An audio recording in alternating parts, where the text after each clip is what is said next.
Saudi Arabia ప్రపంచంలోనే అతిపెద్ద నదిని నిర్మిస్తోంది. సౌదీ అరేబియాలో కృత్రిమ నది మన గ్రహం యొక్క విస్తీర్ణంలో నదులు కీలకమైన ధమానులుగా ఉద్భవించి నీరు మరియు ముఖ్యమైన పోషకాలు రెండింటికి లోతైన వనరులుగా పనిచేస్తాయి.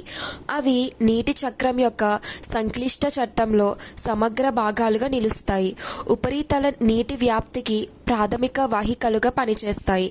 మన గ్రహం యొక్క భౌగోళిక పరిణామం యొక్క గొప్ప కథనంలో నదులు బలమైన పాత్రధారులుగా ఉద్భవించి ప్రకృతి దృశ్యాలను రూపొందిస్తాయి మరియు నీరు మరియు భూమి యొక్క కాలాతీత పరస్పర చర్య ద్వారా పర్యావరణ వ్యవస్థలను పోషిస్తాయి. శాశ్వత నదులు లేని ఎడారి దేశమైన సౌదీ అరేబియా యొక్క విస్తారమైన ప్రకృతి దృశ్యంలో దాని సరిహద్దుల్లో ఈ మంచినీటి జీవనాధారాలు లేని ప్రపంచవ్యాప్తంగా ఎంపిక చేయబడిన 17 దేశాలలో ఇది ఒకటి. బదులుగా రాజ్యం తన జనాభా మరియు పరిశ్రమలను నిలబెట్టుకోవడానికి విభిన్న రకాల ప్రత్యామ్నాయ నీటి వనరులపై ఆధారపడుతుంది. ఈ ప్రత్యామ్నాయాలలో డీశాలినేషన్ ప్రాధాన్యతను సంతరించుకుంటుంది. దేశం యొక్క తీవ్రమైన నీటి అవసరాలను తీర్చడానికి సముద్రం యొక్క విస్తారమైన విస్తీర్ణం నుంచి తీసుకుంటుంది. సౌదీ అరేబియా ప్రస్తుతం ప్రపంచంలోనే అతిపెద్ద డీశాలినేషన్ నీటిని ఉత్పత్తి చేసే దేశంగా పేరుగాంచింది. ప్రభుత్వ యాజమాన్యంలోని సెలైన్ వాటర్ కన్వర్షన్ కార్పొరేషన్ కార్యకలాపాల ద్వారా ఈ ఘనత సులభతరం చేయబడింది.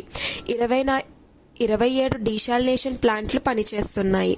రాజ్యం ప్రతిరోజు 106 మిలియన్ క్యూబిక్ అడుగుల త్రాగునీటిని విడుదల చేస్తుంది. ఇది శుష్క ప్రకృతి దృశ్యాల మధ్య పట్టణ మరియు పారిశ్రామిక నీటి డిమాండ్లను పరిష్కరించడంలో దాని చాతుర్యానికి నిదర్శనం. ఈ ప్లాంట్లు 24.88 మిలియన్ మెగావాట్ గంటల విద్యుత్ శక్తిని కూడా ఉత్పత్తి చేస్తాయి. సౌదీ అరేబియా తన నీటి కొరత సవాళ్లను పరిష్కరించడానికి ఒక కృత్రిమ నదిని సృష్టించే ప్రతిష్టాత్మక ప్రయత్నాన్ని ప్రారంభిస్తోంది. కృత్రిమ నది అపారమైన వాగ్దానాన్ని కలిగి ఉన్నప్పటికీ ఇది పర్యావరణ ప్రభావం, నీటి నిర్వహణ మరియు దీర్ఘకాలిక స్థిరత్వం గురించి కూడా ప్రశ్నలను లేవనెత్తుతుంది.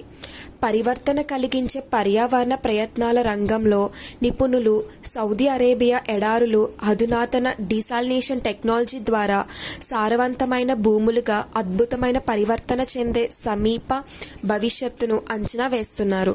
ఈ దార్శనికత విప్పుతున్నప్పుడు ఈ ప్రతిష్టాత్మక లక్ష్యాన్ని సాధించడానికి సౌదీ అరేబియా నిర్దేశించిన వ్యూహాత్మక ప్రణాళికను విచారించవచ్చు మరియు ఈ కృత్రిమ నది సృష్టి నుంచి ఉత్పత్తమయ్యే అదనపు ప్రయోజనాలను పరిగణించవచ్చు.